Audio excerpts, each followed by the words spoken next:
कछुआ और हंस की कहानी।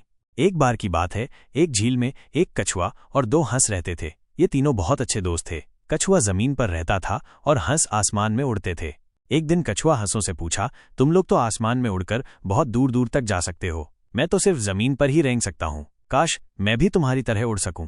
हंसों ने कछुए से कहा, हम तुम्हें एक तरीका बताते हैं जिससे तुम भी हमारे साथ उड़ सकते हो। उन्होंने एक लकड़ी का टुकड़ा लाया और कछुए से कहा, तुम इस लकड़ी के टुकड़े को अपने मुंह में दबा लो और हम तुम्हें अपनी चोंच से पकड़कर उड़ा ले जाएंगे। लेकिन ध्यान रखना, रास्ते में तुम्हें एक शब्द भी नहीं बोलना है। अगर तुमने बोला तो नीचे गिर जाओगे।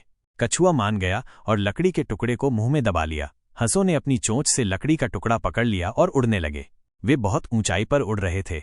नीचे से लोग उन्हें देखकर हैरान थे। वे सोच रहे थे कि एक कछुआ कैसे उड़ रहा है।